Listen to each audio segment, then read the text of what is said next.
Greetings digital watch aficionados, and welcome to the review of the Seiko Data-2000, Seiko's iconic computer watch. We'll be taking a look at the design, features, some failure points which actually are not failure points but rather things to be careful when you're handling the battery exchange, variations and availability. Design-wise, the watch is simple yet elegant. It has 4 buttons on the front. It was sold in different color variations, so you might get a different version that has a different color of the case or buttons. The features are the major attraction point for this watch. We'll take a look at the hardware features first. The watch is actually a trio of a bundle, and the other 2 pieces of hardware are the keyboard and the other terminal, which is the Seiko UC2200.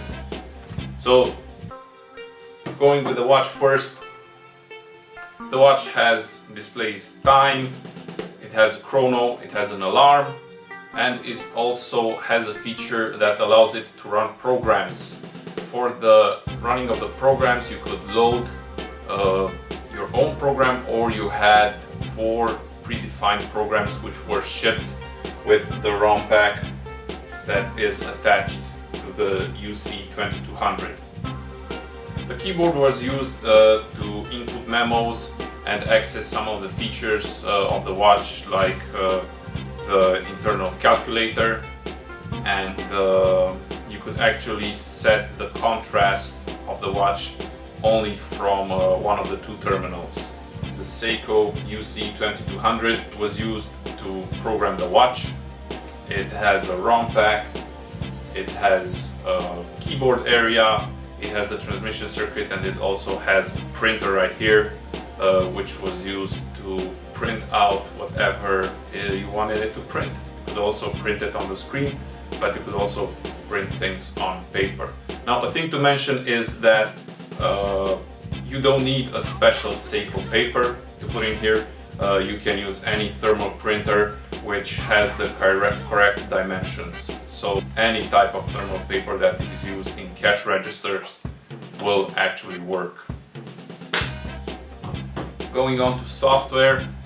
For the software, we are going to take a more detailed look at what this watch can do. So let's get started with that. So here we are with the mighty UC2200 terminal ready for our watch to be placed in.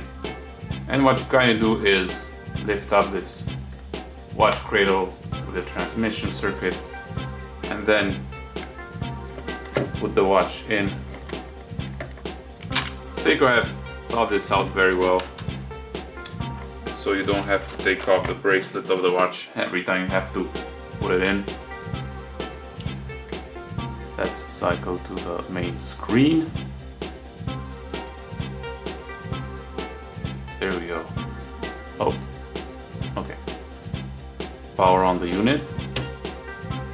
Okay, so the application ROM pack is under this cover.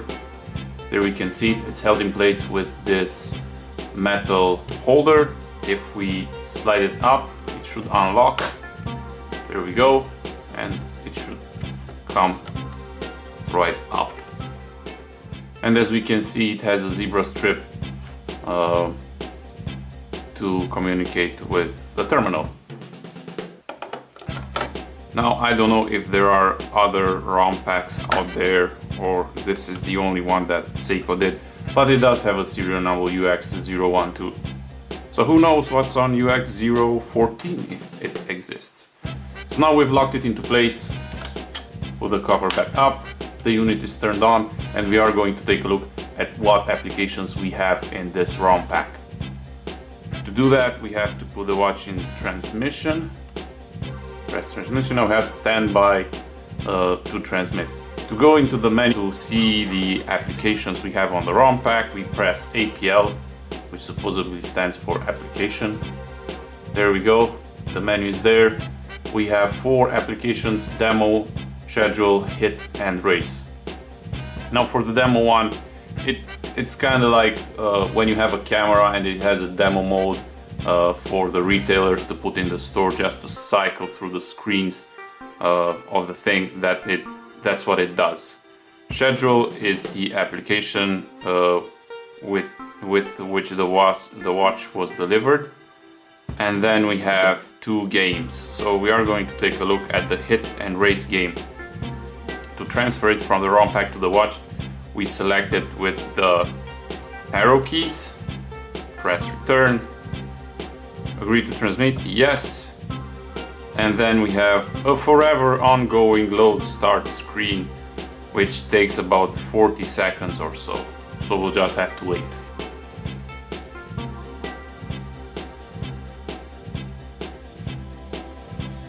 Okay, so now the hit game is in the memory of the watch. To handle communication, the transmission, we have to press transmit.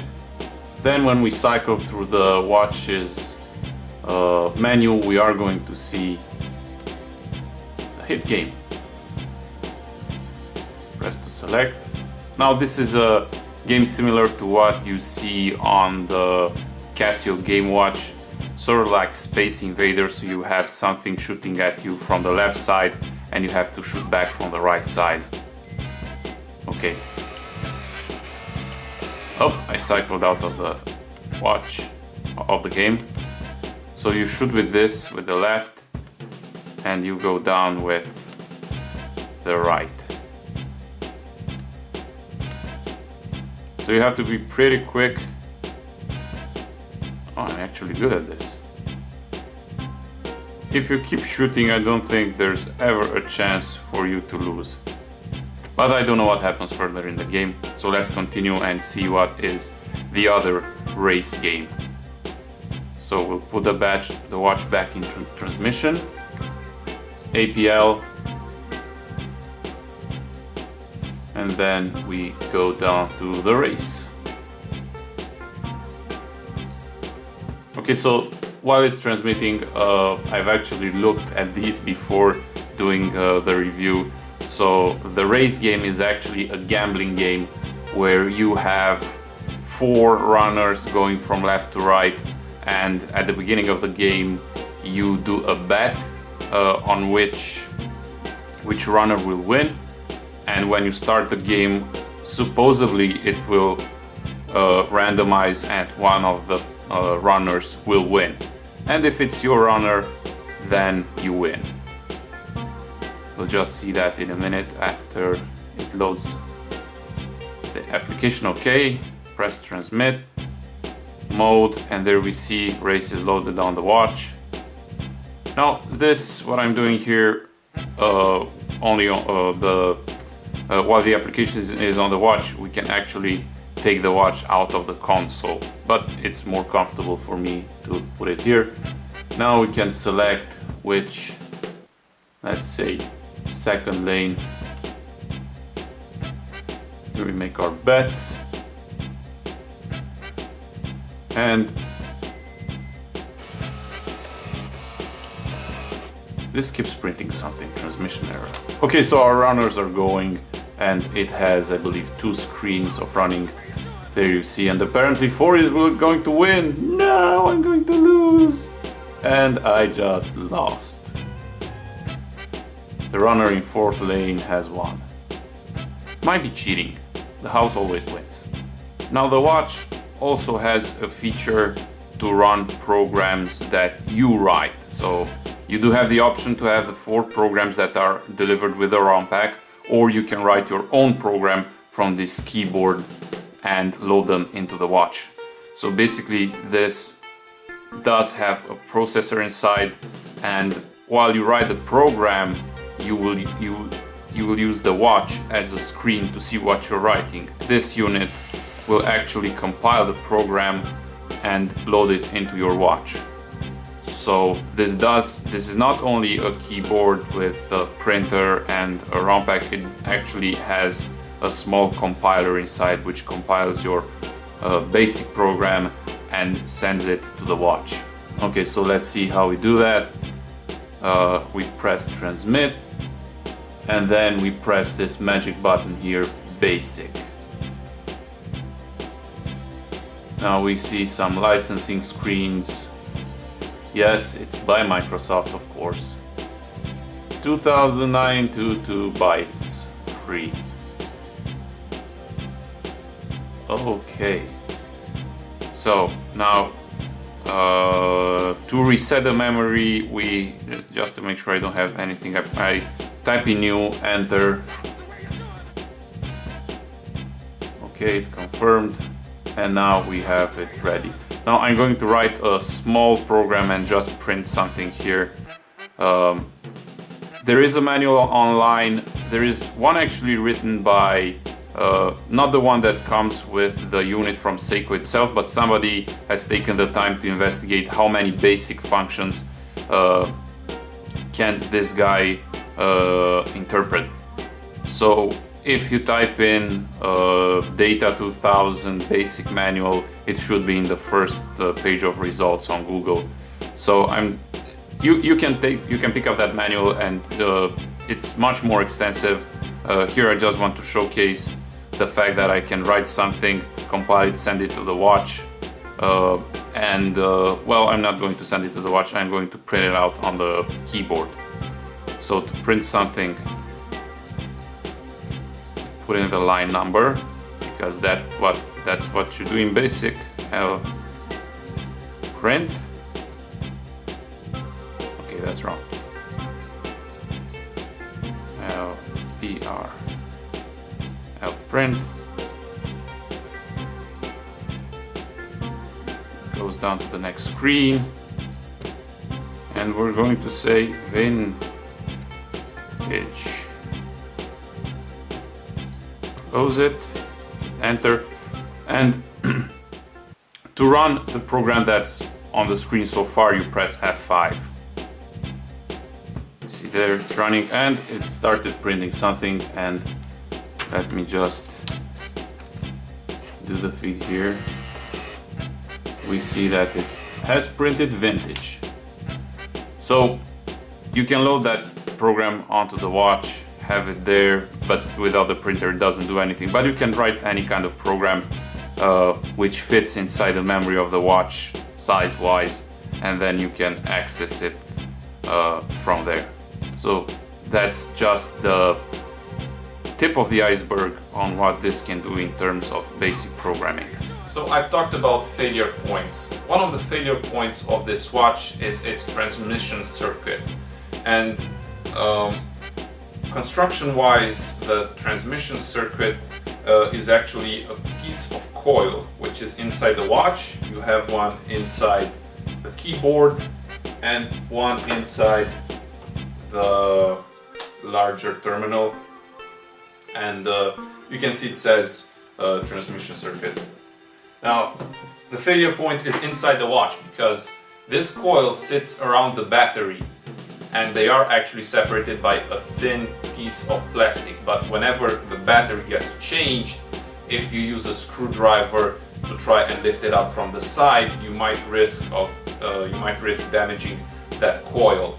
And if that coil is damaged, impossible to find a replacement one unless you take it out from a different watch. So you would have to have a donor watch. Now, it is possible to fix it. Mine was actually broken. It had a damaged coil, and it took a day for me to change it, to generate a new one. I ended up ordering multiple types of coil from eBay, and in the end it worked for me with the coil off. And don't be scared by the dimensions, 0.025 millimeters. That's the diameter of the coil that I've used, and I had 3 attempts at generating it on a spool, and on the 3rd attempt I managed to do it. But it's a very tedious job. You need a microscope and a lot of patience. So best thing to do is to be careful when you change the battery, and don't get your head wrapped around replacing the coil. Okay, so variations. Now, for variations, this watch was actually done on a larger span of years. And you don't see only this case, there are different variations of this case, different colors, and there are some variations of the capability of the watch in terms of the memory. This one is called Data-2000, but there are Data-3000, and yeah, your memos will probably be longer, and I'm not sure, but maybe you had 3 memos or so, but you had a larger memory, so I assume a larger program could have gone into that watch. And by the way, the keypad comes into 2 variations of hardware-wise. I think color-wise there are more variations, but there are ones with 61 buttons and 62 buttons. If I'm not wrong, the 62 buttons was for the Japanese market. Okay, availability. Well, they are pricey on eBay, and you find them sold with the entire trio, the watch, the small keyboard, and the larger terminal, or you can find them sold individually, and the prices vary. They vary from 50 euros going up to 500 euros, depending on the condition, depending on how the seller decided to list it. Be careful when you buy it. If the watch has the damaged coil inside, usually a telltale sign is that this is used to adjust the contrast of the watch, and when you change the battery, the contrast of the watch is reset, meaning that it is set on very high, and the only way to change it back lower would be with a keyboard or the larger terminal, but it has to have the transmission coil working. So if you have a seller that's selling this and also a keyboard, make sure you ask them if they can set the contrast on the watch. If they can set the contrast of the watch, or basically just ask them if the transmission circuit is working. If you find the watch alone and it has a dark contrast and the seller doesn't know if the transmission circuit is damaged or not, you are taking a bit of a risk. I've got mine from a very good friend from the US, Andre, and I'll take this opportunity to thank him. The coil inside was damaged, which he told me, and it was like a challenge for me to fix, and in the end, as I said, I managed to do it. He also gave me these 2 terminals, and now I have the whole bundle.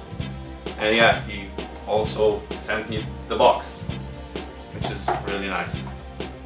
So that's it for the review. I hope you've enjoyed it, and join me next time when we're going to review another digital iconic watch. Until then, take care and wear your digital watches and show them off.